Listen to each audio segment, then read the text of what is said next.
Hello. Hey, how you doing? I'm doing good. I've just added a little bit of time to the clock so I can finish my cream egg McFlurry. Oh, you bastard. You're gonna sit there and eat that mofo right in front of me. Yep. How you doing? Not bad. How are you? You had a good day? Mm. My cousin was over from Texas, so had a family Oh. do. My parents had like 18 people around. I was the drinks master, as always, so had to be done. And then I said to Sarah, we need to do it. I gotta do it.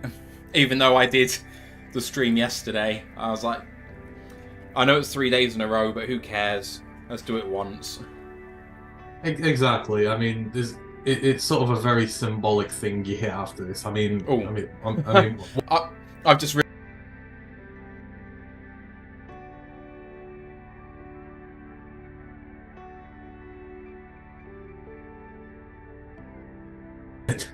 Here we go.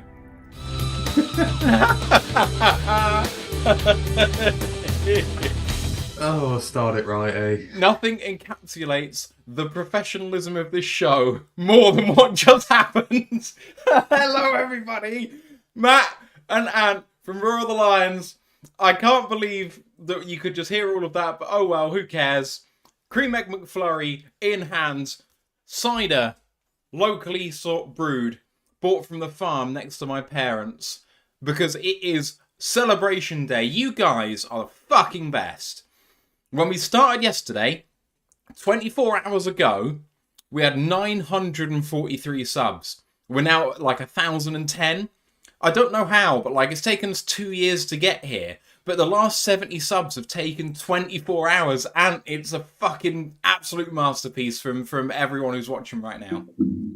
Oh no, absolutely. And you know that interview you and Steve did with Dave Burkett yesterday just seems to have been the catalyst to get us over the hump there. And you know, Dave is just a draw to this show, and Steve obviously is a draw. He's not been here for what feels like forever either. So I was kind of shocked. I woke up this morning and I'm like, oh my god, we're getting to like 980 because how we were going to do all this, it was going to be like, right, we're going to get up to about 980 or 985. We're going really slow, and then we're going to have plenty of time to plan out like a proper 1,000 sub show.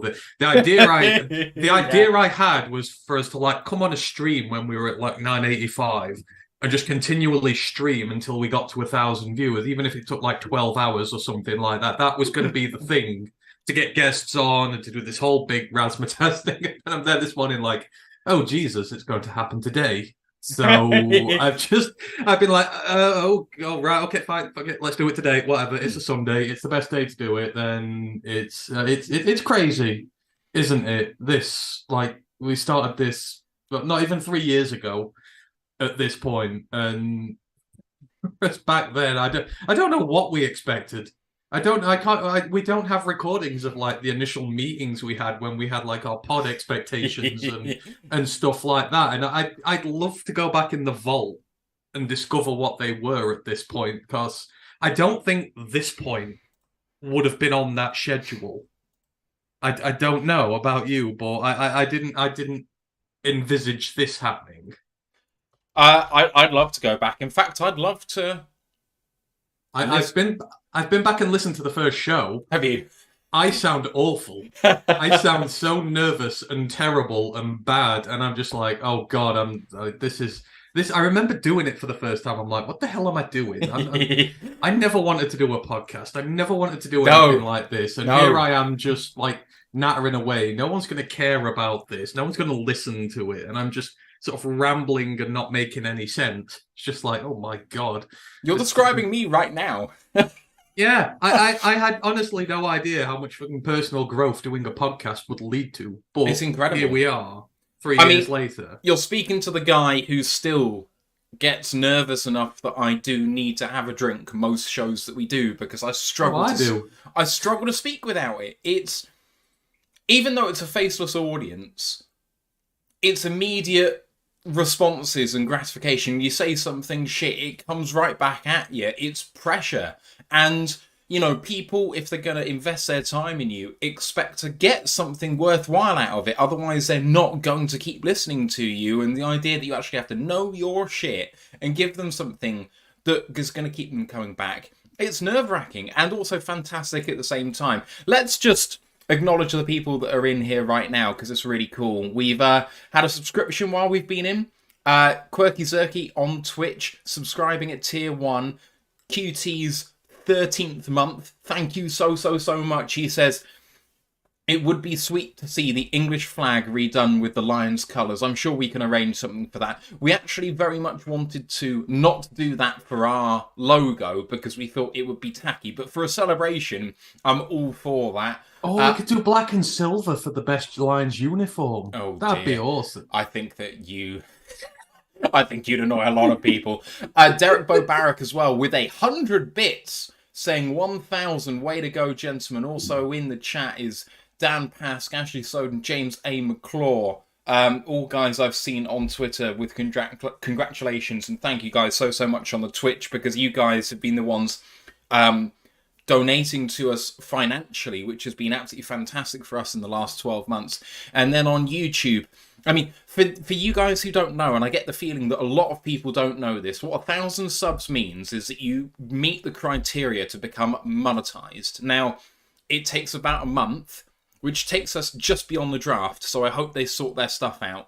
But it's a huge milestone because it means it unlocks channel subscriptions, it unlocks super chats and all that sort of stuff.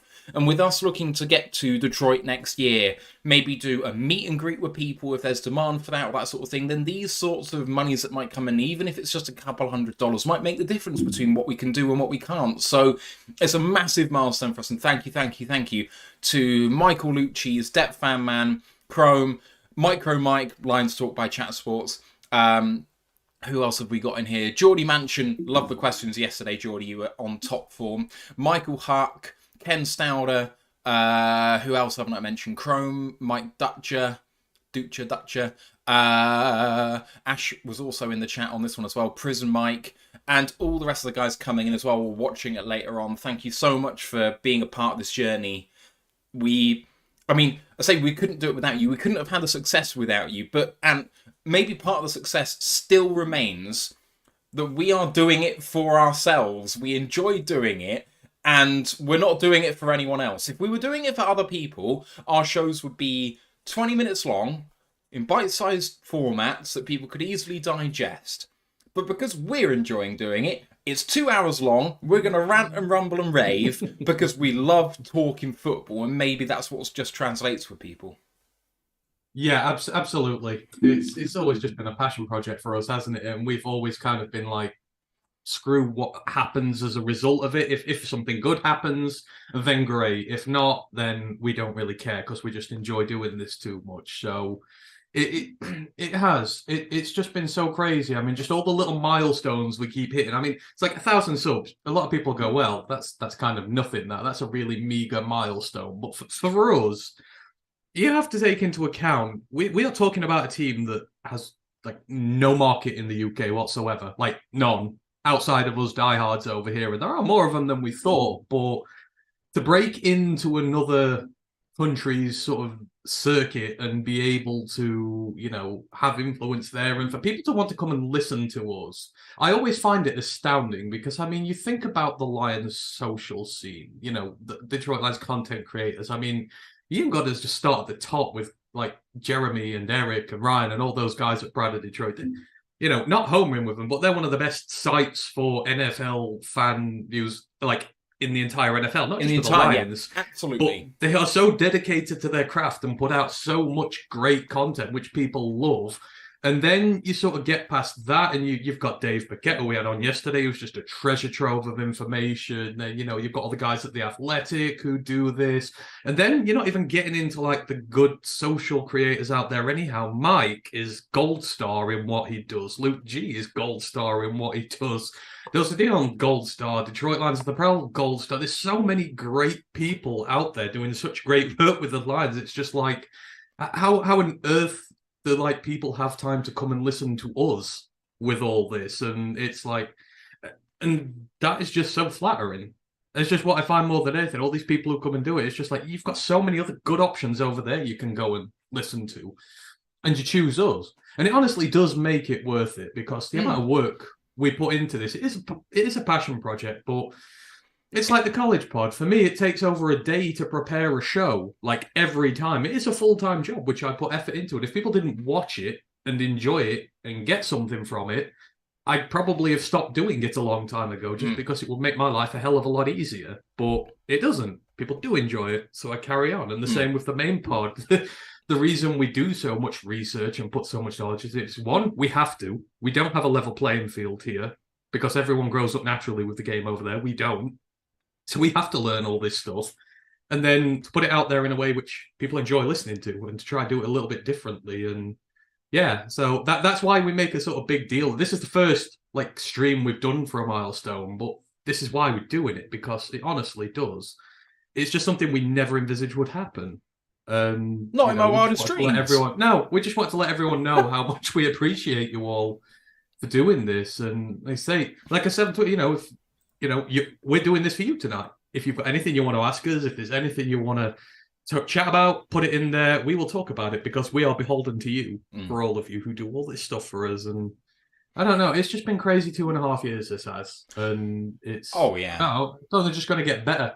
Reaching little feats like this is just going to fuel our desire to do better. I mean, it wasn't only this today. We reached 50,000 hits on the audio plays. I mean, when we started doing this pod, and no word of a lie, like we were getting 6 or 7 listens a week. And like half of them were us listening back, or family members listening to them. Probably all of them. And Ash, right at the very start. That was literally it. So to hit 50,000, that's just on the audio plays. And half the, a lot of the pods we've not even released on audio or anything like that. So like all the draft stuff, and then we've just gone over 3,000 followers on Twitter as well. And again, that sounds very insignificant, but when we really started doing work with the Lions with our Twitter stuff, the Lions were the least followed team in the entire UK in terms of socials and something like that. Now we've hopped above 6 or 7 other teams at this point. So growing the brand, and everyone's backing it. So yeah, it's just, again, can't thank everyone enough for doing this.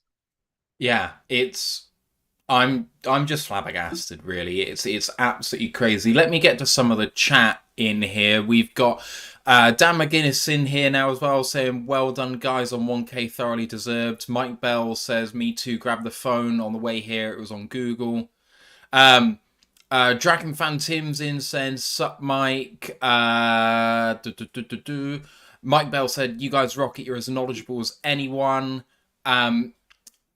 Mike said, you guys are... Mike said, you guys are gold star. On the Twitch chat, Ashley Soden informs us that Chelsea have sacked Graham Potter. So that's the second Premier League manager to go today. He also says, from the top of the YouTube chat, he says, also... sorry if you missed my blabbering in the YouTube chat before the show started. Just wanted to thank you guys for all you've done for me, which is really sweet. He we can flip that round, Ash. You were our number one supporter from the get-go. So didn't get half. We probably would get half the exposure we did.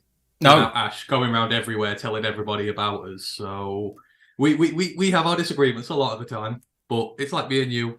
It's all on here. It's all part of the fun of doing it, having different voices and that. And Ash started this all off for us. So yeah, no, thank you, Ash. Not the other way around. Yeah, he said actually on the YouTube, he said, honestly, doing the podcast and writing for the website and all the Discord stuff is a highlight of my days, and I don't know where I'd be if it wasn't for this podcast and you guys, which is just really sweet. I feel really mushy at this point, and but it is. I mean, this has helped me no end doing this. Like I say, if you go back to the first few pods and listen to me now, I was terrible at public speaking before. I hated it. I was very reclusive, very antisocial in that way. And doing this has just kind of alleviated everything there. I've so got it was shows with Herman Moore. There'd been day and age when I'd have run off and been like, oh my God, I can't talk to someone that bad. I can't do anything like that. And now it's kind of just second nature.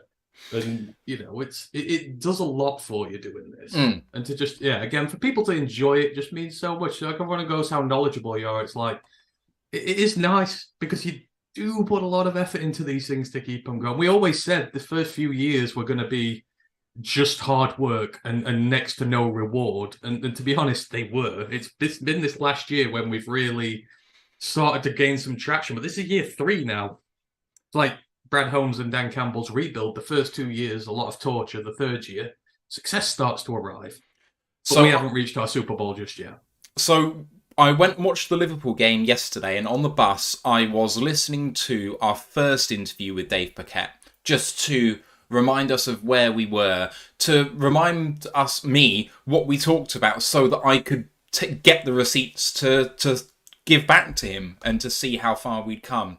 And there was a live chat message from one of our biggest fans from the start, which has been one Funky Lions fan. And he's just all over all of the channels, really, with the live chats. But he's been one of our bigger fans. And he said, halfway through that show, I can't believe you guys only have 100 subscribers. And that was 18 months ago. Or, no, or 21 months ago, with 100 subs. And we've times that by 10. It's absolutely incredible. Michael Lucci says, now we need to get you guys more followers than the Irish Bears. We want to become the #1 UK-based podcast. That would be fucking amazing. Geordie Mansion says, I'll keep listening as long as Ant loves Jermar Jefferson. You'll be here for a long time, my friend. Joseph Austin is in the building and says, hey, guys. I do love Jermar. I do love Jermar. Yeah, I know. That's why I'm saying. Oh, right, okay. So he'll be here forever because you'll never stop loving him. That bond will never die. When I love a player, that bond never dies.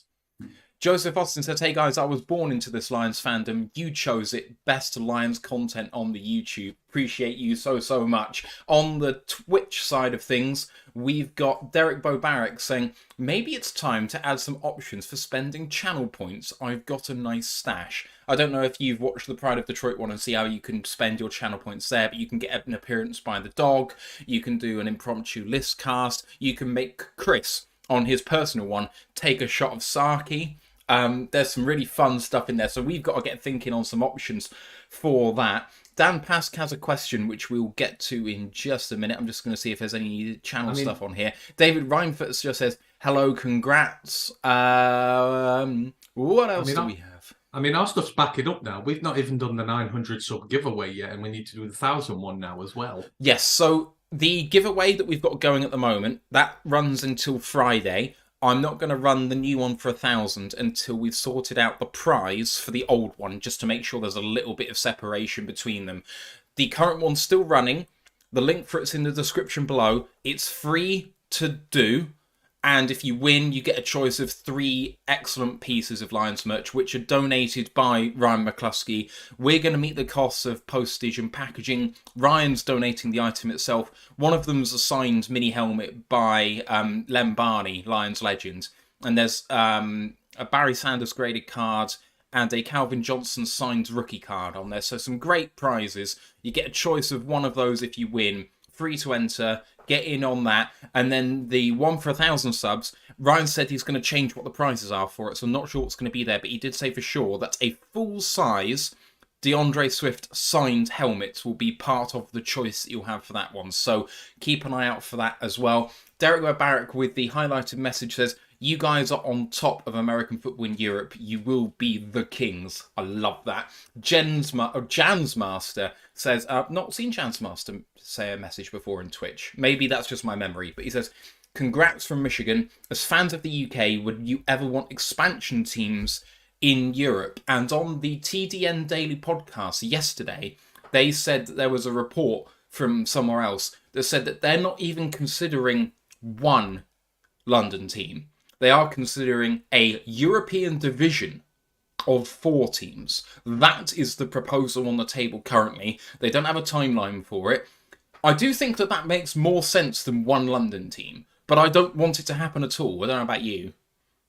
No, I've no desire to see that happen. There's no way I'd support one because now I'm fully integrated with the Lions fan base. They are what I thought they were always going to be, and you don't just check out of something like that.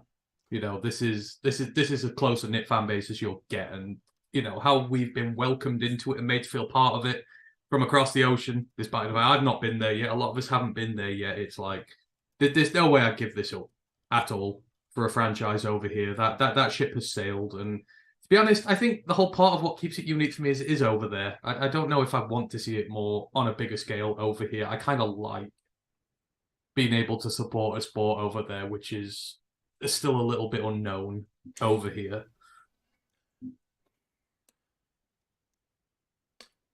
It's the way I would put this is like this.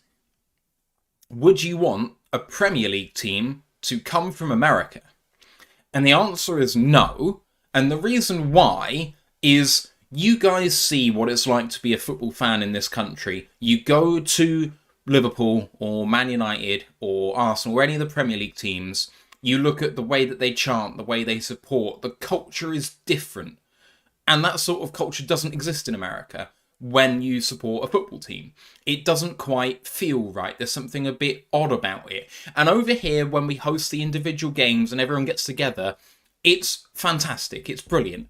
But it's a quintessentially different experience. If you had a team based over here and all their fans were coming over, it wouldn't be right. Like, I went over to watch the Lions, and it was a brilliant but different experience to watching football. And I just don't think that it's going to mesh. Like, the brilliant thing about the international series right now is that it's a mesh of all fans of all teams, and it's unique from the NFL, but special. It would be normal and weird, and I don't want that. I want to go to America and experience what it's really like to be a football fan in America. Like, that's part of the attraction for me. And then you've got to take into account all the stuff like what would you do with drafts, with players. I mean, players don't want to be drafted to a different country from where they come from. It's like, oh, you're drafted to the UK, mate. You've got to go and live over there. It's very difficult to do it from a logistical point of view. I mean, so because what Thursday night games, even a Sunday night game here for a team in America, then it's like you've got to fly back on Monday. You're not getting back till Tuesday. You don't get those rest days. You're going straight into training again.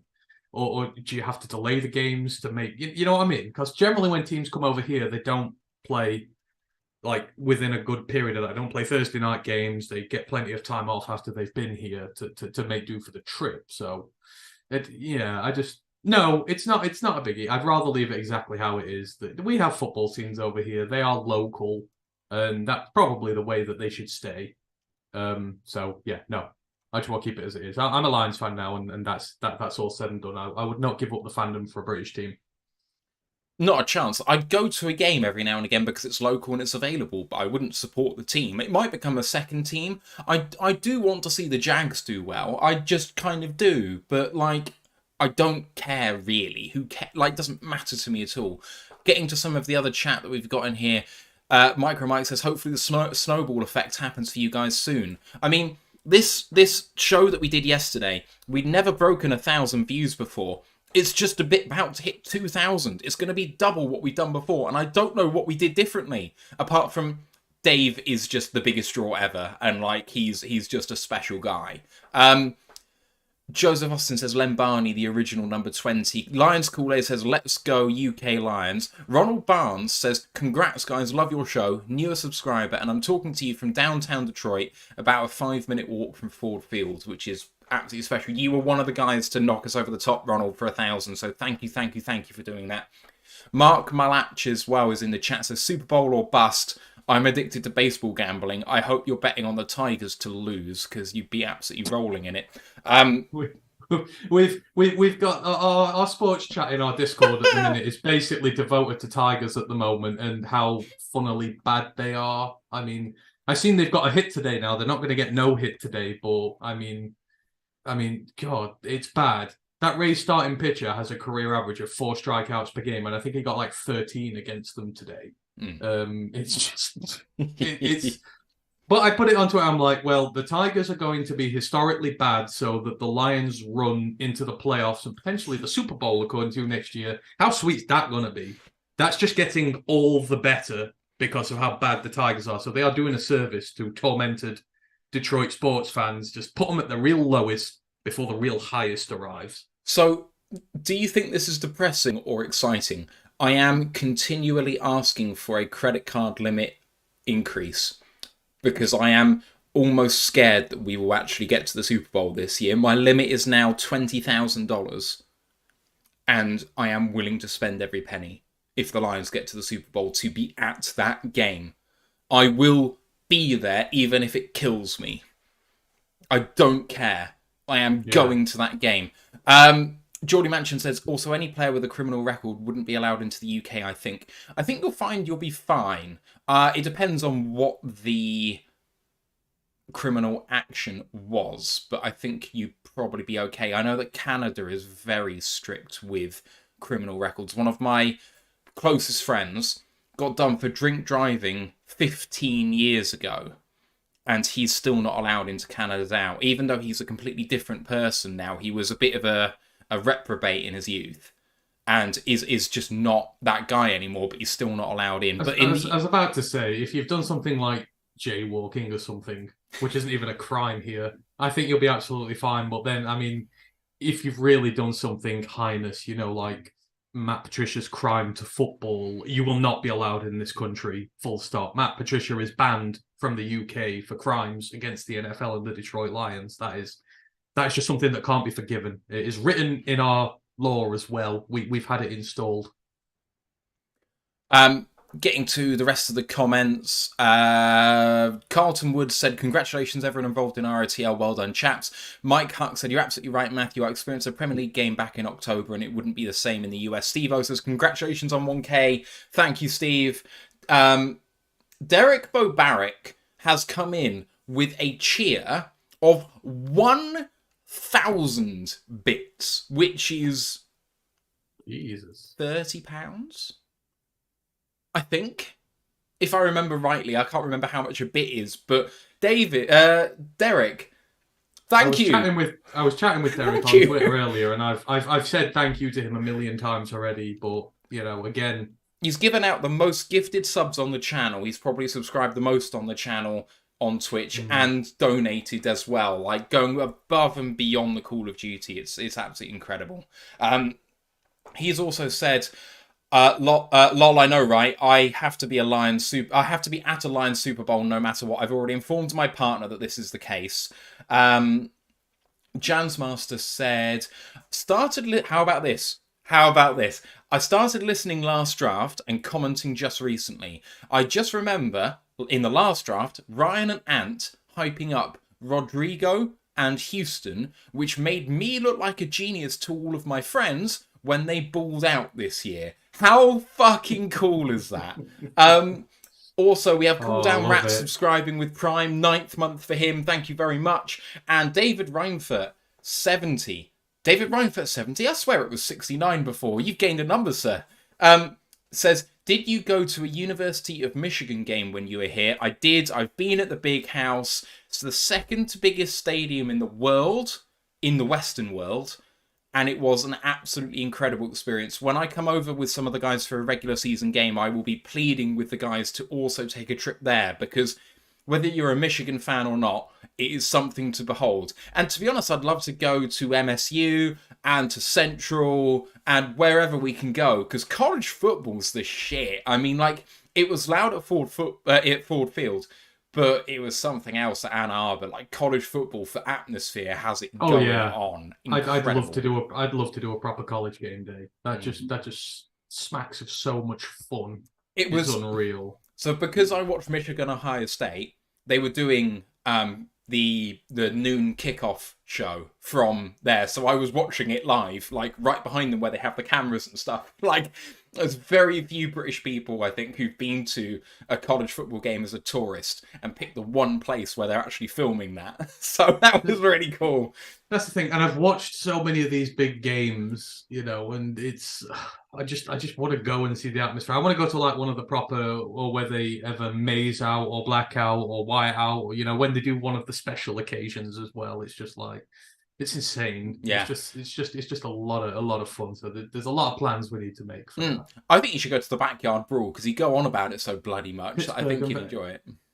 Is it not true though? Yeah, it is one of the best. It was one of the best games of football. Just like last year, I said Utah and Ohio State in the Rose Bowl or whatever it was one of the best games of the year. Backyard Brawl was one of the best games last year. Mm. And the year before that, UNC Virginia Tech, when Sam Howell got murdered, that was one of the best games of the year. And not from his standpoint, but it was just a really good game.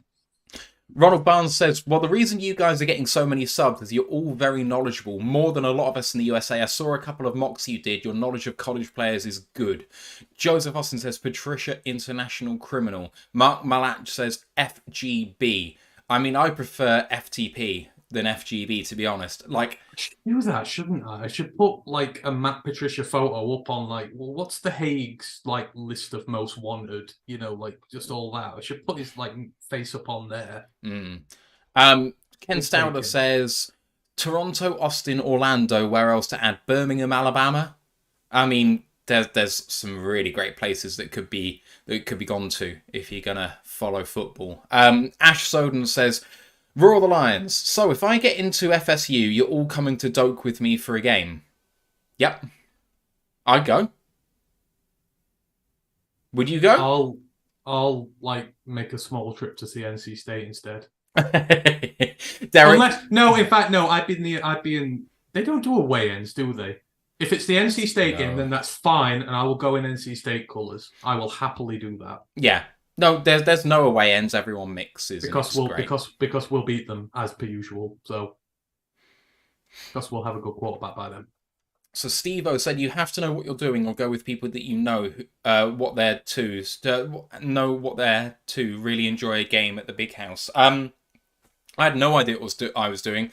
Paid $280 for a ticket because that was the going rate. Went with an Ohio State fan. Who's Rebecca? That was really cool.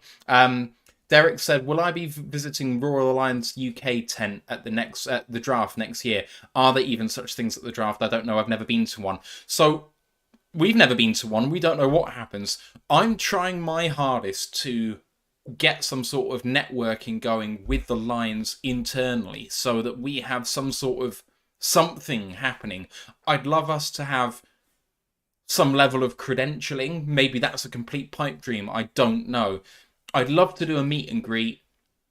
If there was room to do it, obviously it's going to be an absolute circus in Detroit at the time, so I don't even know whether we'll be able to do it. And frankly, I don't know whether there'll be the people that will want to meet us or the demand to do anything like that, or willing to cover the cost of actually hiring out a place or anything like that. I don't know. But I've got so many things that I have on my mind that we could do, and I have no idea what we can do, really. To be honest, I would all be up for just finding a pub, announcing we're there and saying, you know, if you want to come and see us, come see us. No, it's not a pub there, but you know what we mean. Not tavern, that's even worse. I don't even know, bar. We'll see you in a bar somewhere. They do have pubs. Oh, there's enough Irish there to get away with it, isn't there? Yeah. No, but we will find a pub somewhere. We will find a pub somewhere, and we will just announce that we're there, and you come see us. That'll be fine by me. Ash just said, "Holy shit! If we get credentials, I would cry." The chance to ask Jay Trav a question when we draft him, lol. And Derek says, "F yeah, they have pubs, lol." The thing about pubs is that we think it's a traditionally British thing, which it obviously is. It's all we really have. Bars are still kind of somewhat new, really, in the scheme of, like, pubs have been around for almost 1,000 years now. But American cities have pubs. They're limited. There's a lot more bars. But I think it's like British culture coming back. Like, there's something that is sort of like, Americans like bars, but there's something kind of quintessential. British TV is getting more popular. All the socialising happens in pubs. Pubs start getting created. So, like, it's fairly new. Yeah. There are some older ones, but they definitely exist, and they're not all Irish, unlike going to Europe, where they all seem to be Irish pubs. It's not like that in the sense there are some Irish pubs, of course there are, but some of them are just pubs. They literally get everywhere. I was up in Tromsø, which is north of Norway, like the last big civilized city before you hit the Arctic Circle. And there was an Irish tavern there with Irish people running it. They get everywhere. Have we discovered what our like limit we can take of mushy peas over for Jeremy and the pod crew is?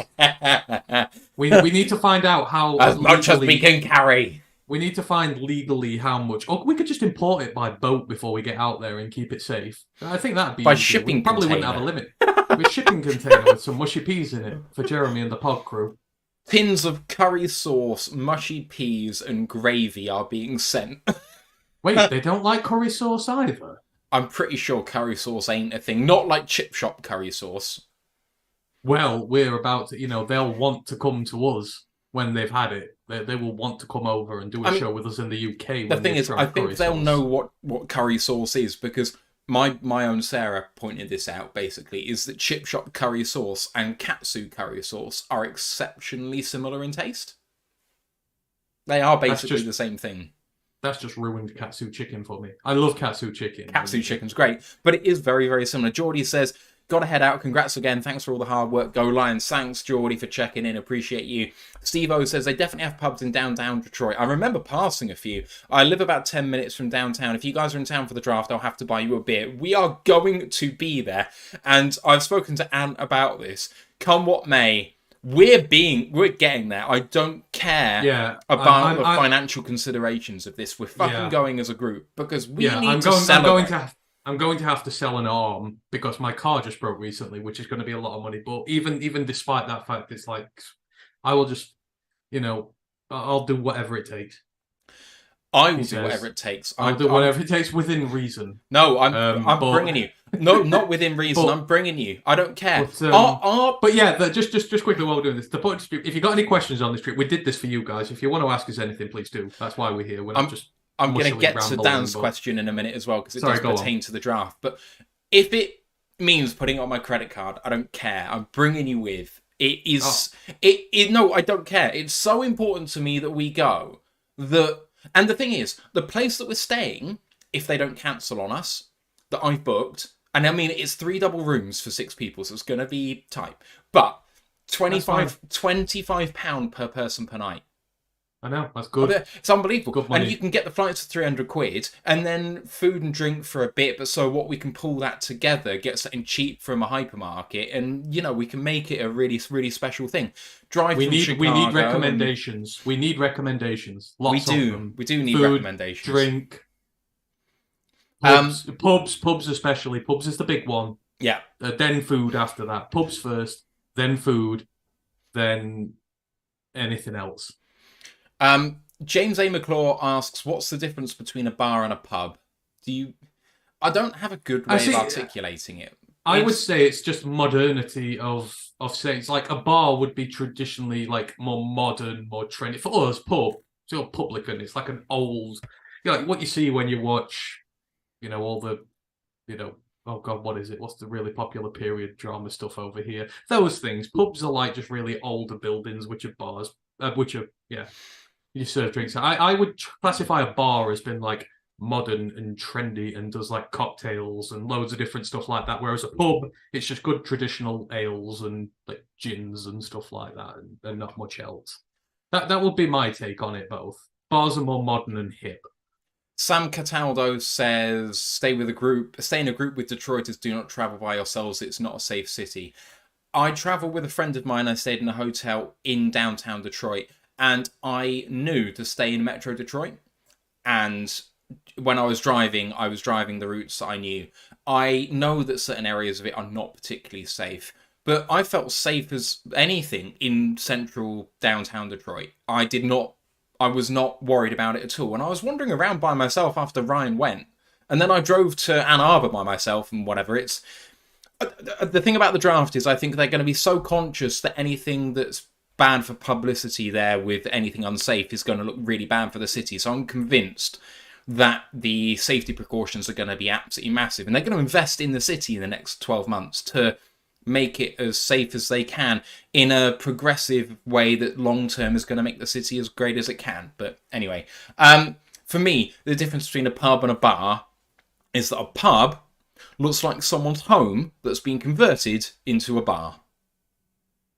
Whereas a bar looks like a bar that's been converted into a bar. Yeah, a bar looks like it was built to serve drink. A pub looks like someone's home with a nice roaring fire and comfy seats that serves pretty shit but cheap food that is fairly substantial in weight but is quite homely and like your mum had cooked it. It's it's not, she's not the best cook, but it's really satisfying.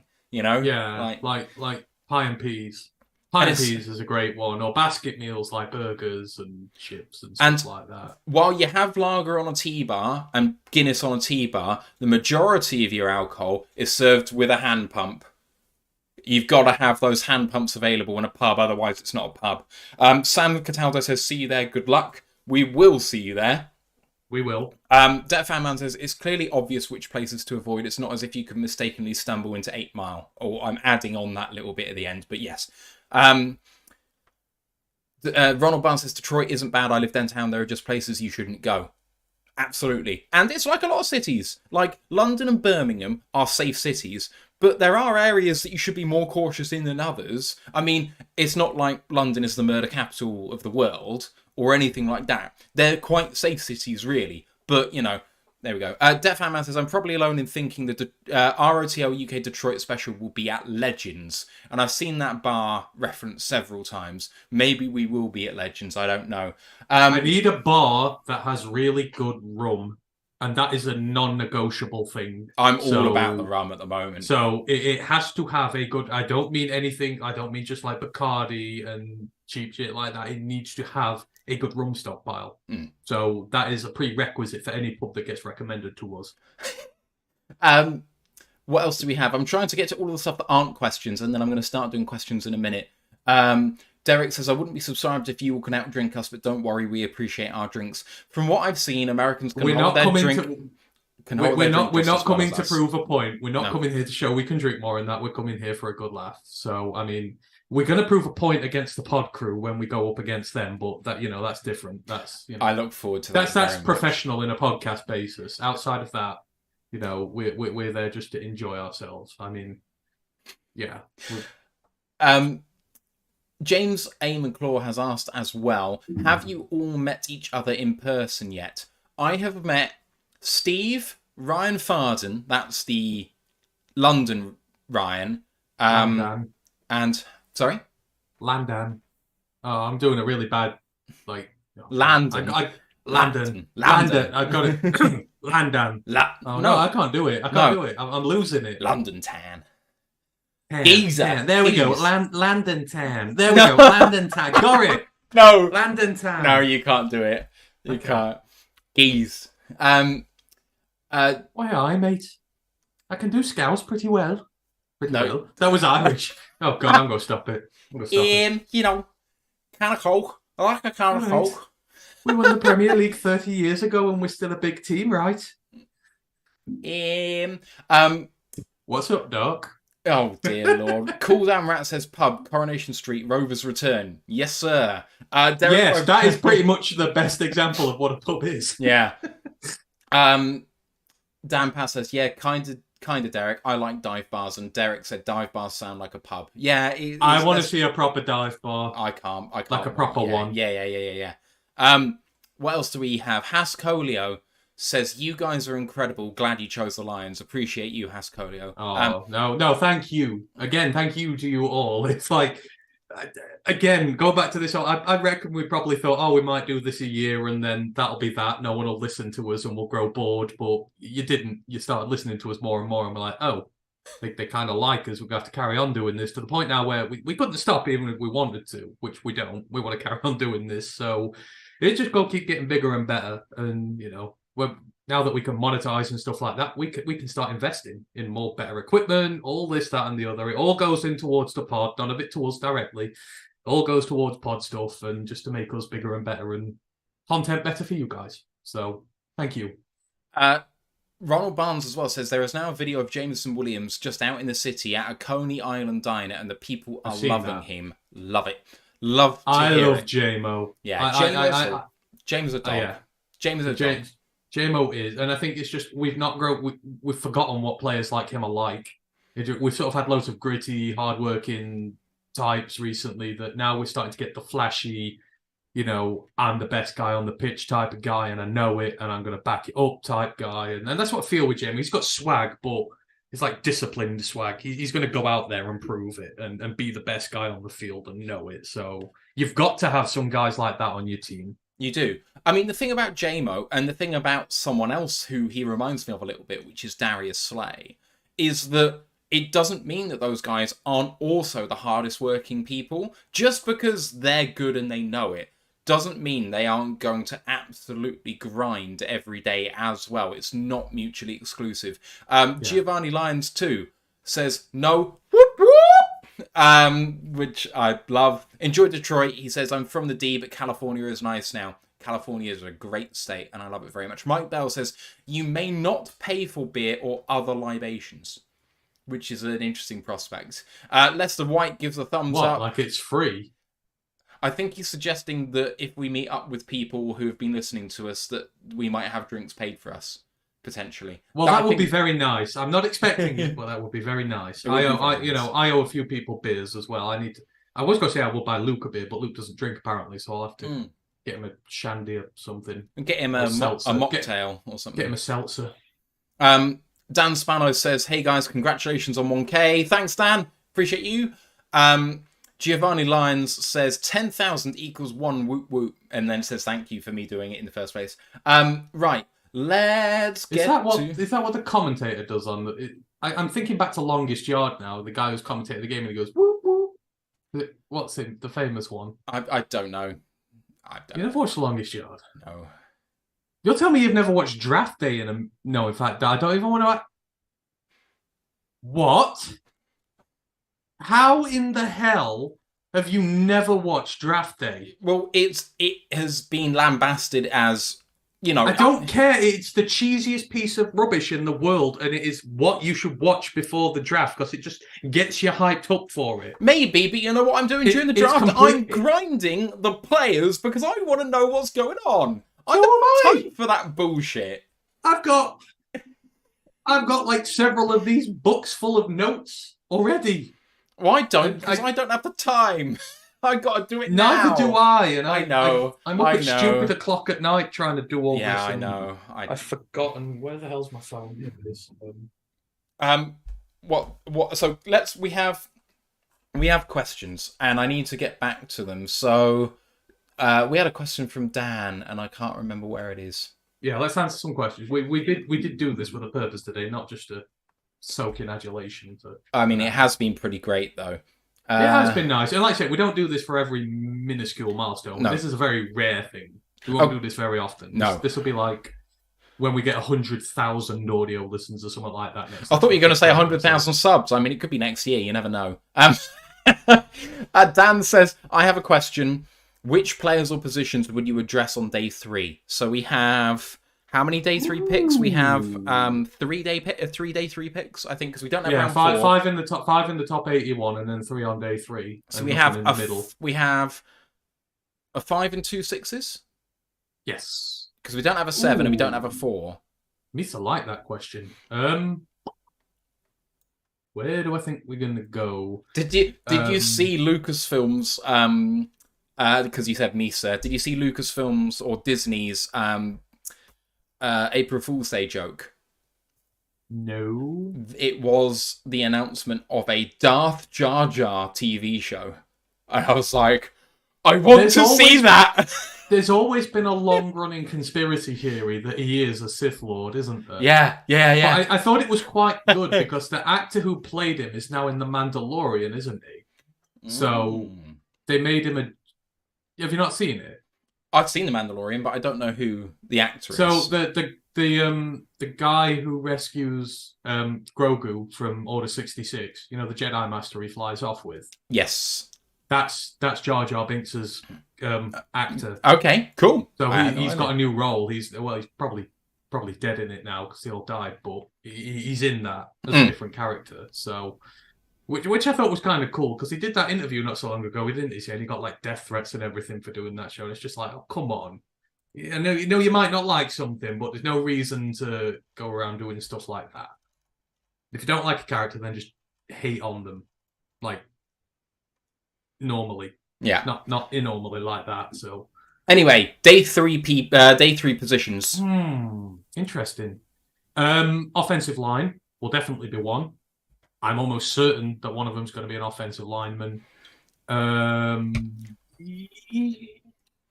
mean, it just really depends on who we take in days 1 and 2, because the push for offensive line on day 1 is getting greater and greater. I've Yes, hit. but we need multiple. Yes, we I do. still think if we take an offensive lineman in the first round, I still think we take an offensive lineman later on because Eze is injured, and I've still yet to hear how bad this injury is. And he's the only offensive line prospect we've got left. So we need to freshen up. We need to freshen up the pot. So I'm almost certain one will be an offensive lineman, possibly a running back. Now we've got Monty because this is a very deep class. Yeah. So it would not surprise me if day 3 we took a running back to complement Monty and Swift, but be a guy who you can build up in the long run, who's maybe a little bit different to them too. I mean, The thing is, I can see us taking Bijan or Jameer Gibbs. If we don't do that, yes, then day 3. But if we do take one of them, no, in day 3, you only need to take one. Oh yeah. This is just me presuming they're not going to go running back. I think this is just. So I think you're going to get a day 3 guy. I think if Mo Ibrahim is sat there, he is incredibly tempting because he is a damn good runner. He's got a lot of mileage on the clock, but he's still a big play guy. And with Swift and Monty been in front of him, you can use him situationally as sort of a short yardage battering ram and a guy who can come in and take a full load if the guys in front of him get injured. That's what he's done his entire career. So if someone like, because he's going to be a bit further down the draft, because this is a stat running back class, he's a little older, he's got a bit of wear and tear on there. He had the injury 2 years ago, so he might just naturally slip. And I think he's great running back 2 guy who you could get for a running back 3 price. So I think like the possibility of that will be there. And then after that, I would say sort of looking who they've been looking at and the sort of guys they've been going after. I would not be surprised if maybe there is a wide receiver in there now that I know Jones is back, but we still need an outside guy. But it seems to me like maybe they're going to settle without a true outside starter this year and maybe develop one. We've talked a lot about outside wide receivers on the show here. There's so many of them. Yoshivas, Ford Wheaton, Puka if he falls, all these sort of guys who are going to be knocking around down there. I could see a wide receiver being the first pick on day 3. One of those outside guys, followed by the 2 afterwards. So my guess would be offensive line, running back, and wide receiver. And I think we would go heavier on defense early on because the offense just needs pieces for the future, not right now. So I think you can afford more development guys there whilst you try and find some more instant impact starters early on. But that's just me. I don't know about you. I'm thinking about not what the Lions have scouted. I'm thinking about where I think the value is in the draft on day 3. Because if we've learned nothing about Brad Holmes, is he chases value above all else. That is his modus operandi. That is what he cares about. To that end, quarterback, if we don't take one on day 3 is a must. Running back, it's such a deep class, you have to think that might be on the table. I don't think tight end would be on the table because I think the value for that is in day 2, and I believe we will take one in day 2. Offensive line has to be up there for sure. I don't see defensive tackle being up there, nor linebacker. I don't think linebacker will be addressed in day 3. I think it will be day 2, or we might even run with what we have, which I know a lot of people won't like, but I can see it happening. I'm torn because I think that they might go edge on day 1, and that would take it off the table for day 3, and I would hate it, but I think they might. If they don't, the value for edge on day 3 is excellent. If you're talking about day 3 edges, outside linebacker guys, 3-4 OLBs or 4-3Ds, you're looking at people on day 3 like Isaiah Land, you're looking at Thomas Incoom, you're looking at Valami Fahoko, you're looking at BJ Thompson, Habakkuk Baldonado, you're looking at Yaya Diaby. There's so many guys in that day 3 range in that position. Jose Ramirez. Like, there's so many of them that, like, I gotta think that that's going to be a consideration for them.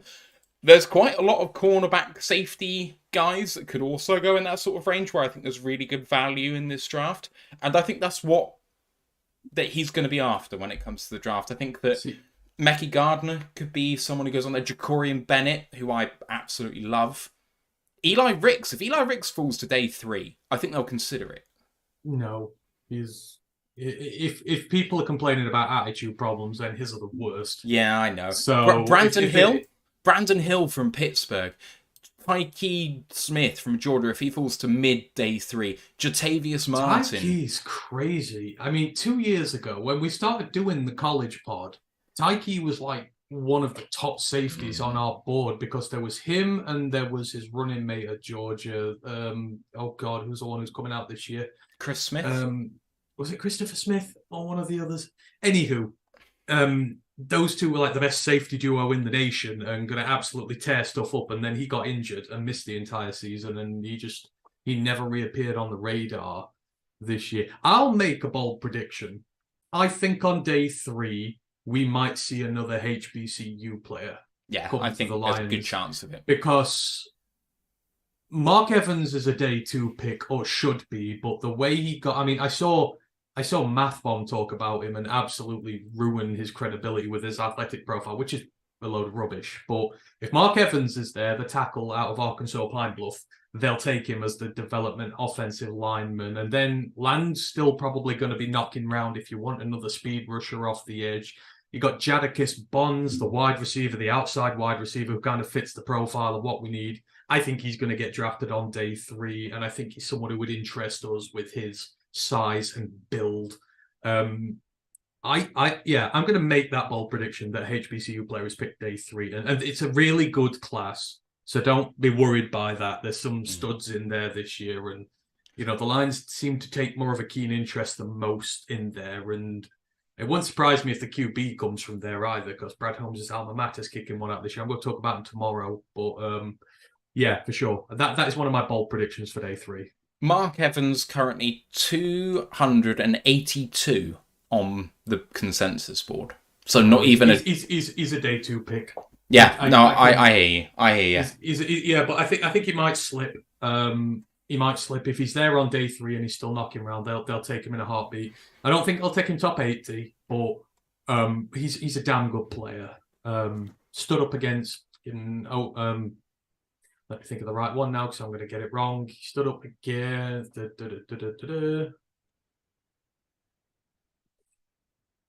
Oklahoma State. That was it. Oklahoma State, sorry. Okay. They had like 4 guys on their defensive line who started like a minimum of 30 games each.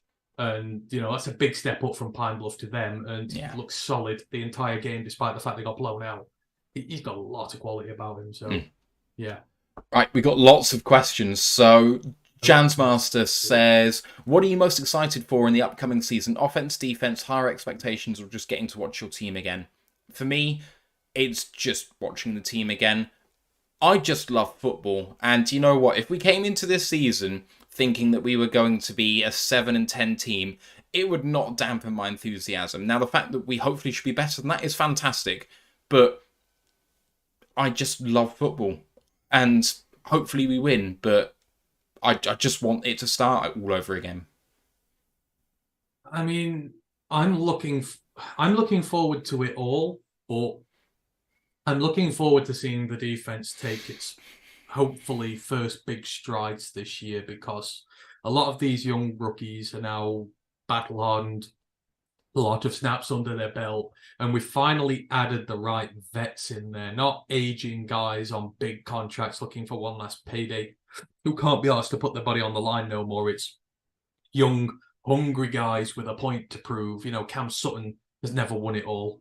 I don't think Emmanuel Mosley's ever won a Super Bowl before. I mean, these guys who... No, he's just playing for the 49ers, isn't he? So, their day, they are great players. And this is what I said when we were talking about Jalen Ramsey and guys like that and me not wanting them. I kind of want guys who are all on the same boat together. Like, none of our young guys have ever won a Super Bowl or anything like that. They are striving to get to there, and we are adding seasoned veterans now who are very good at what they do, are also striving to get there, who are going to be great role models for them all. So when you see sort of the experience we've put in there and how our guys are building, and I think there's going to be another big injection of talent in the top 80 this year. So it's just going to be insane. And, like getting guys like Gardner Johnson, Glenn can start to run his schemes how he wants now. We don't have some future Walmart employee scrub playing in there now. We have a bona fide, I mean, what is Kansi and what is CJG in terms of slot nickel corner in this league? He's got to be like top 3 at that role in this league. I can't Yep. think of many who are better than him playing that hybrid role. So Glenn's now getting the personnel to do what he wants to do Yeah. properly. And the rookies are, they're very expensive. It was a steep learning curve last year. I know people complained that we went 1-6, but just think about what that sort of pressure situation did for the development, that they came out of that and still nearly made the playoffs. That builds character that you can't replace.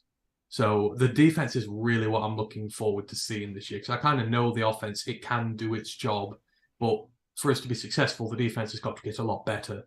But I think we've gone about it the right way this time. We've invested correctly, and hopefully if we do it right in the draft, there's not going to be many wide gaping holes that are going to be exploited this year if we do it right.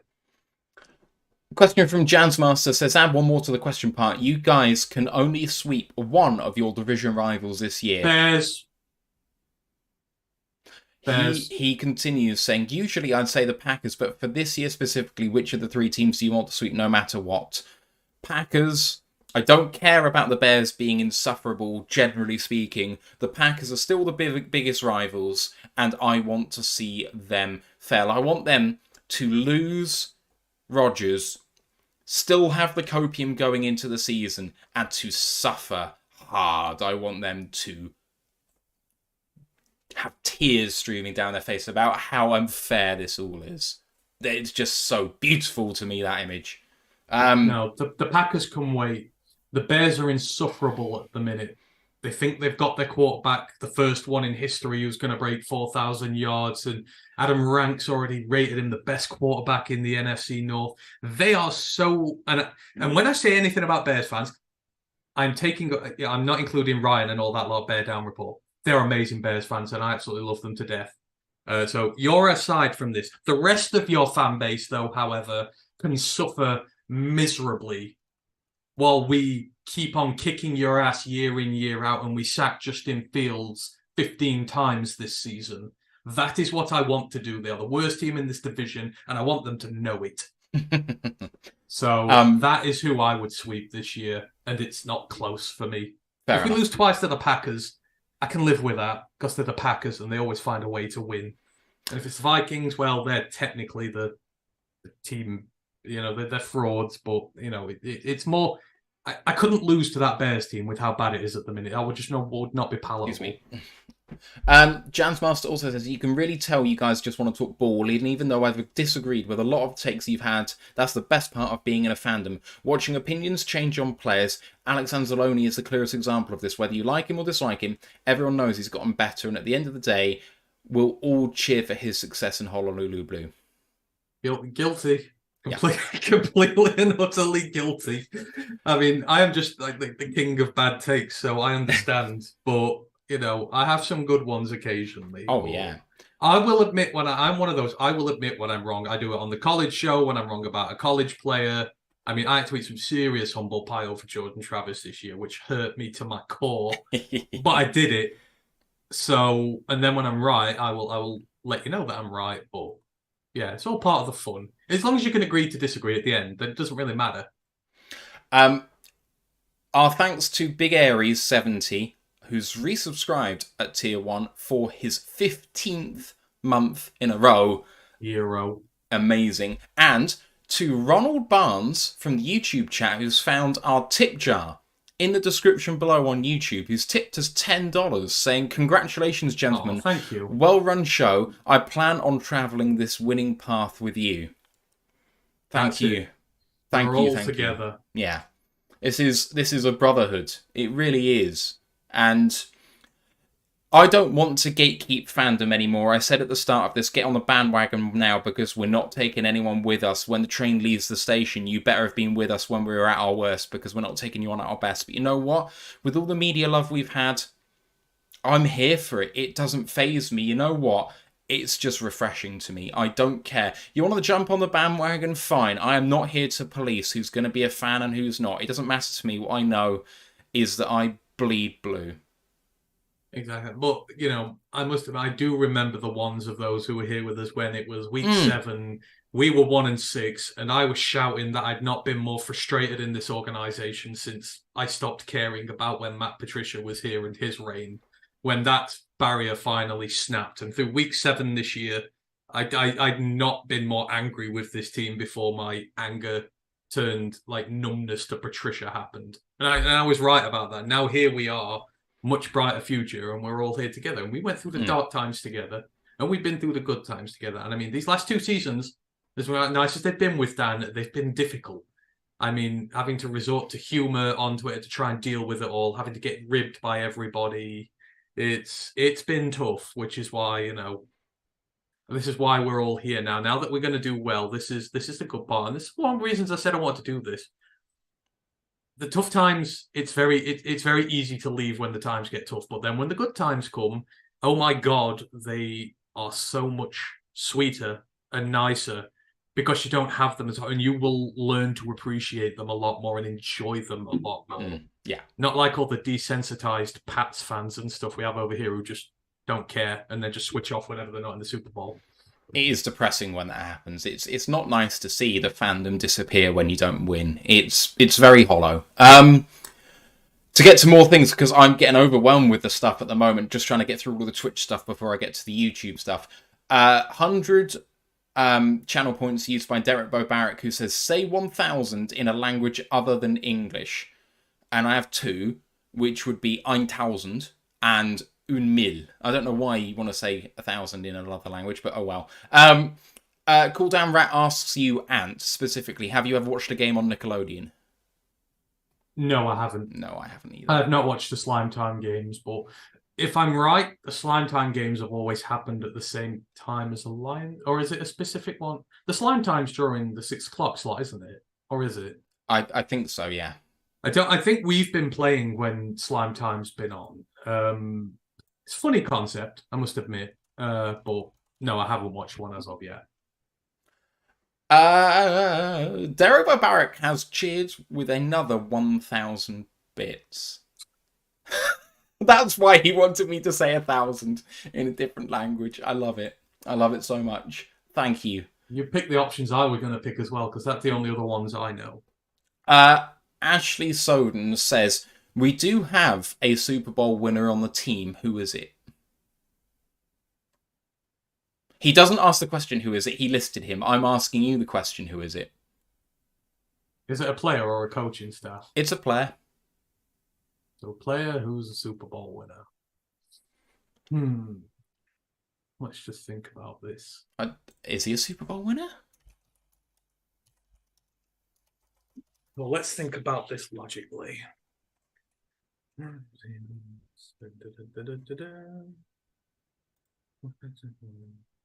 Is this going to be? Is this obscure? If it is, yes, he is someone who's recently returned to the team.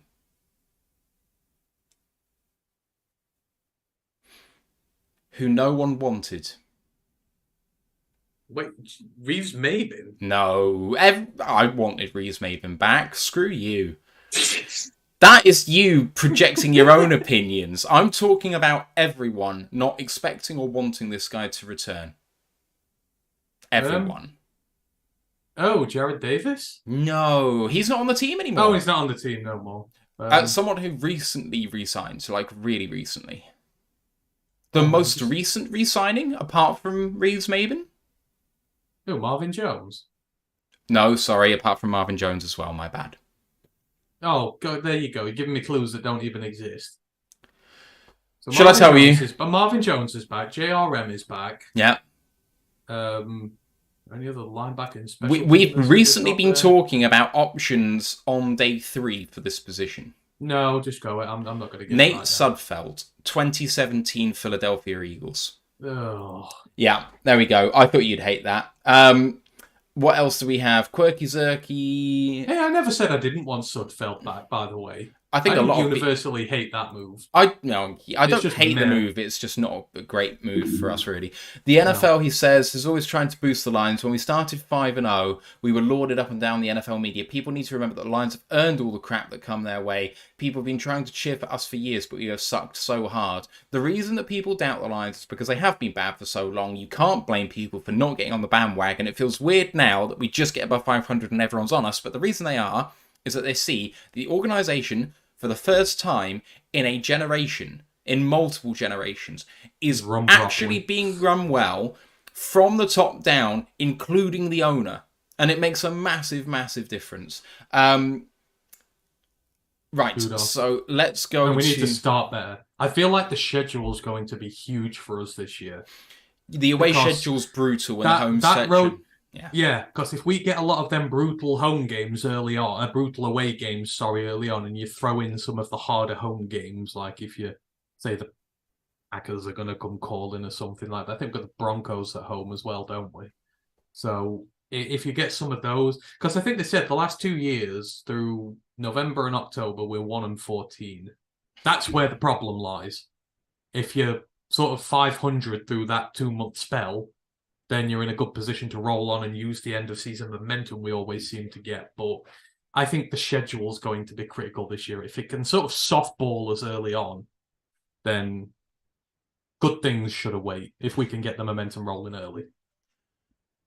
All right, here we go. Questions on YouTube starting now. Ronald Barnes asks, if you get that beefy defensive lineman at 6 and Bijan is sitting there at 18, do you pull the trigger for him? You pull the trigger for him at 6, and if you don't got the balls for that, you definitely do it at 18. Unfortunately, he doesn't get picked for me beyond 12.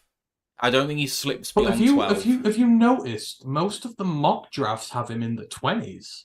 Or or later, yeah. So many of them having gone to the Cowboys. Yes, mock drafts don't agree with the. I think he should go earlier, but mock drafts don't seem to agree. And the trouble with him is, I mean, he's a good. He's, don't get me wrong, he can be a good receiver, but he's not a natural receiver. I mean, like when Barkley came out, he's an elite runner and a natural receiver, more of a natural one than Bijan is. However, Bijan's a better runner, but I think that comes the whole positional value thing then, doesn't it? If he's more of an elite runner, but the pass catching, maybe he's not elite. I'm not saying he's a good pass catcher, but not elite. That might push him right up into that top 10. If he's one of both, then he'll be fine. It's like Jameer is a great running back and a great receiver, which will bump his stock up. Whereas it might not work for Bijan that way. But yeah, I think he's still undervalued as a receiver. I really do. But back to the thing, if we take the beefy lineman at 6 and Dave's there at 18, it's a guilty pleasure, but absolutely, why the hell not? Why not just run it down everyone's throat all year long? I mean, you can have Bijan and Monty in the backfield. You can put Swift in there. What are you going to do with Swift? Send him on those arcing wheel routes, put him in the slot, do all sorts of damage with DeAndre Swift. Then you kind of got, carte blanche to go out and do as you please. I mean, you've got Bijan and Monty in the backfield together. I mean, what the hell's going on there? You're going to give it to the guy who's going to truck it through you, or you're going to give it to the guy who's just going to weave his way through you? And Monty's great in pass pro as well, so. And Bijan's good in pass pro. So you just send one of them out to block and the other behind him, and you could do all sorts of damage with them. It's so tantalizing a prospect, but you think Monty's 3-year deal kind of banjaxes that a little bit, maybe. Degree. Yeah. If it was just like 2 years for Monty, I could get behind it, but 3, it kind of feels like you can't run Monty and Bijan concurrently for that long. The redundancy is not that they're redundant in themselves. It's that Monty's being paid an amount, and he's the caliber of player that is a low to mid tier running back 1. You don't really want 2 running back 1s because Monty ain't a 1B. He's a 1. And if you get Bijan, he's a 1. He's a 1. And so you want both on the field at the same time. And Monty ain't the best pass catcher. He's good, but he's not fantastic. And it's the same with Bijan. You can't really get them both on the field at the same time. And if you struggle to incorporate your run game and you lose behind and you have to go away from the run game, they're both sat on the bench doing nothing. Yeah. Which then kind of makes it even worse. I mean, if you're leading a lot of games and you can run games out and just keep handing the ball off and handing the ball off and handing the ball off, and you got like 40, 45 runs a game when you can hand out a good slate, then that's fine. But, not many teams do that many rushes in a game consistently to give them both a good handle on it. We had James A. McClaw say, congratulations on 1,000 subscribers in Romanian, but I don't know why. Felicitari Pentru Omi di Abonati, if I'm reading that right. But anyway, I have 10 minutes more that I can give, and then I need to shoot unfortunately. Okay, So that's fine. I'm going to try and get through as many of these questions as I can. Mark Malach says, Lions' last shot at guards is their third round pick.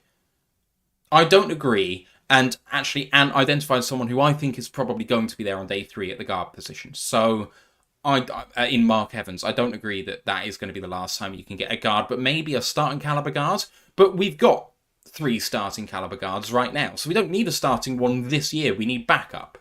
That's the great thing. You can develop it. You can draft a development guy at guard because you have Glasgow and you've got Big V here this year, and you probably want to play both of them. So you can bring a guy, no pressure, get him used to your scheme, build him up, plug and play him next year when you've got to start paying everybody and when you've got to pay Jonah. So that's why I think day 3 is going to be. It's like a tackle. We don't need a starting tackle. Our 2 tackles are relatively healthy and play a lot of snaps And under contract for a couple of years. Exactly. So you want a guy like Eze last year, you can just sort of stash away maybe on a practice squad or in your 53 and just build him gradually and bring him in at the end of games, play some snaps and do something like that. And there's a lot of tantalizing talent in this draft on day 3 who could do a few starter reps, but after a year could well belie their day 3 pick and give you much more productivity than that. Jeremy at Pride of Detroit asks, when is the karaoke? And I will say to that, we were saying at the top of this little thank you show, we've got the last 100 subscribers in like 3 days, 4 days. It's been insane. So we don't have everyone available. And if we're going to embarrass ourselves, we're going to embarrass everyone. So there's a couple of things we need to do. Why don't we do it as part of the draft special? No. I put too much work into that to cheapen it with that. Please. Please no.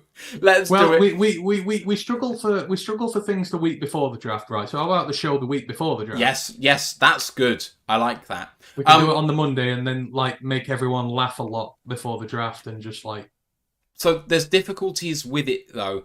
We obviously can't play music that is copyrighted through YouTube. Now, I think that there are ways of doing it that doesn't contravene those rules, but I don't really understand them right now, so I want to make sure that we can make it as popular as possible without contravening YouTube's rules, especially as we're trying to go through the monetization process now. So if you guys know of a way of doing it well, please DM us on Twitter, because it would be really helpful if someone knows how to do that. Exactly, and to be honest, we weren't expecting to reach 1,000 this quickly, so we have just done no planning for it whatsoever. Oh, this was a pipe dream. We thought we were going to be waiting at least another month or so. We thought maybe we'll tip it during the draft and more people are watching us. No, it would be a month before the draft. We'd get the draft done, and then we'd have dead time for like 2 months where nothing happens, and we'd sort it out then as extra content. It's happened 2 months ahead of schedule. Yeah. We've not even done our 900 sub giveaway yet. Yeah. We're doing a different one for 1,000. That's how off guard we've been caught by this. But we will do it. We are men of our words. We will embarrass ourselves for it. So, yeah, it will come in due course. We will do it. We have Steve O asking, what day do you think Parker Washington gets drafted? He's the wide receiver from Penn State. I'm going to go late day 2. Ooh, no, day 3. All right. What else do we have? Lots of people loving DTR. Jeremy on the Pride of Detroit call-in show on Spotify Live, which is on Saturday mornings at 9 a.m. Eastern. Go and tune into that and call into it, because it's a great show. I enjoy listening to the Lions fans speaking on the show live. It's good fun. Lots of people talking about DTR there. It was referenced there. He's my favourite day 3 quarterback for sure. What else do we have? Lindsey Scott Jr. Sorry, say again. Lindsey Scott Jr. Giovanni Lyon says Bijan is going to the Eagles or Bears. Sad day. The Lions pick, my friend, before both of those teams. Patty Grimes says, put it this way, if the Bears do it, it's hilarious. Absolutely hilarious. Because they're not going to be able to protect him. No. Patty Grimes says Carter and Torrance in the first round. I can live with that. So can I. Grandizer says, no dress up? I mean, I mean, Grant, we didn't think this was going to happen now. I mean, literally, as of yesterday, we were still miles away. So, 9:43. yeah, we thought we had another month before we reached this. Not today, but I kind of made a promise that we'd do a stream at 900, which I didn't deliver on. So I'm like, right, we'll do one at 1,000 and we'll deliver on it. We might do something special down the line. Let's see. But in fact, I'll dress up for the draft. I will do something special for the draft, Grandis. Sounds good to me. That's only in a few weeks now, so. Manseater says, enjoying you guys from Seattle, USA. # Go Lions. Go Lions indeed. Thanks for tuning Seattle in. People over here. Loads of Seattle. Mark says it's just so relaxing, just chilling out, trusting in Brad Holmes. It's a special place to be. Giovanni Lyon says at 6, Jalen Carter or Bijan. I'm still feeling Jalen Carter, Anthony Richardson, cornerback 1, or Bijan. My list at 6 is long. I don't like taking cornerback 1 at 6. I'd rather trade back, but I'm fine with it. See, the thing with Jalen is I can't help but feel he's been stitched up big time by all this, which kind of leads me to think that there is doubt about just how bad all this stuff about him is. I mean, think about it. The stuff about his conviction or whatever doesn't come until he's at the combine, about to do his combine performance, and then that comes up then. He gets exonerated or, he does his plea deal the day after his pro day, where he has a very bad showing and people are apparently taking him off his board, and that's got to be on his mind, something like that happening. To do it the day after his pro day, it just smells a little bit like a stitch up with him. And then there's people going back saying he was rubbish in the playoffs, but there's only one DT who has ever posted a better pressure grade in 2 playoff games ever than he did. I know he didn't get the fancy sacks and that, but he still got a damn sight load of pressure in those games. And he's still very effective. And it's like when you're starting to stretch and start making up things that aren't there, then that leads me to doubt the legitimacy of some of the other things getting said against him. Now, if it's true, then fine, off the board. But I'm not sold on how bad apparently this all is with him yet.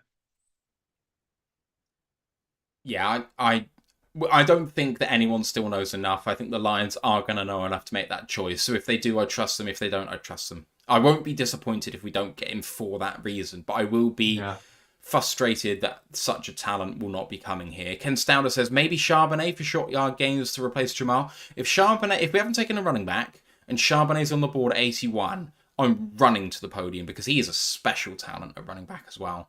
What else do we have? Grandizer saying, yes, 1K reach, bravo, lads. Well done, gents. Splendid job, young men. Thank you, sir. He says, though, I'm still waiting for the 500 sub giveaway, which we didn't run. Matthew Grice says, congrats on the 1K. Thank you, Matthew. Steve O says, I'm noticing everybody making quality Lions content gaining in popularity. A rising tide raises all boats. Lions fans, including ourselves, are blessed by some of the best content creators in the NFL. All across the board. The Athletic guys are incredible. Pride of Detroit guys are incredible. DLP is absolutely amazing. All of the YouTubers that we've collaborated on, all the ones that we haven't as yet, they're still absolutely fantastic. We haven't had Dose of Dion on our show yet. I think he's a bit more of a basketball guy than a Lions guy. I might be wrong on that. I haven't watched too much Dose, but he's a really engaging, interesting person. And you're just absolutely blessed as a fan base with having such good content creators. Giovanni Lyon says, when you're in Detroit, make an appearance on Woodward Sports to promote the channel. That would really help, actually. They're on all the time.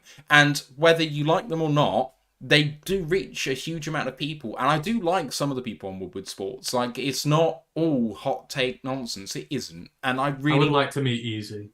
I'd like to meet Easy. I think he's a great guy. What else do we have? Pride of Detroit says about the celebration, he says, Tux is still at the laundromat. Yeah, that's it. Grandizer says, should I unsubscribe so that you'll be at 999 subs, then I can resub a day later so we can get another 1K show? Jokes, UK humour, yes? Well, it's our actual show tomorrow, Grandizer, so whether you like it or not, you've got us tomorrow. And then the college pod's on Tuesday, so whether you like it or not, you get a pod the day after that as well. So that's not going to work for the next few days. Right. And I believe if the analytics say right, we're at about 1,005 now. It's just not showing us yet. So no, it's on the analytics at the moment. We are at, if I reload it now to see, we are at 1,011. there we go then. We're well over now, which is great. So this is where we find Grandize has got 100 burner accounts and has complete power over us. It might have happened. We've got Ash using the Jamal emote, saying the last time I can use this emote, crying face. David Reinfeldt says FTP. I'm going to have to go. I'm just going to read out the last few comments I haven't got to. Carlton Wood says, redraft DT is Demetrius Taylor, a career practice squad player. I'm not convinced Levi will make a comeback. He's a starter. When I say I'm loyal to my guys, I'm loyal to my guys. No one believed me when I said Demetrius could get on the 53-man roster, and he did. So hang tight with it. He will get there. Mike Dutcher says, if we don't take Carter, but he turns out to be a steal, which team is the worst case scenario for him to fall to? Probably the Bears? Yeah, absolutely. It has to be the Bears. I mean, if he goes to the Eagles, it's like strength on strength, but nothing really changes, at least for now. And it's like crazy. Like, they traded up for Jordan Davis last year, and they're saying the Eagles, one of their biggest needs is DT. Yeah. And they gave up draft picks for Jordan Davis last year. It is crazy. It's kind of mad, isn't it, that they still consider it a round one-ish issue. Right. I think it's time to split. Thank you, everyone, for the engagement tonight, which has been absolutely amazing. The number of chat messages and going through all the well wishes, going through the draft questions, or the cheering of bits, especially to Derek Bobarek for the 2,000 bits, Quirky Zerky for the 5 bits, Ronald Barnes for the tip of $10. All the people have resubscribed or subscribed with us. That's Big Aries and Cool Down Rat, Quirky Zerky, Derek Bobarek with another 50 bits as well, David Reinfeldt. I mean, absolutely incredible. Just, I can't thank you guys enough. We can't thank you guys enough for tonight. For the last 2 years, the channel started for the NFL draft 2 years ago in 2021. The audio show started the season before that in October, September time, and the blog started the April before that. So the blog, called Roar the Lions UK, which is the website still, in April 2020, when lockdown started and I had nothing else to do. We came together as a podcast in August and September. And as Ant said at the top of the show, we were terrible, but we loved doing it.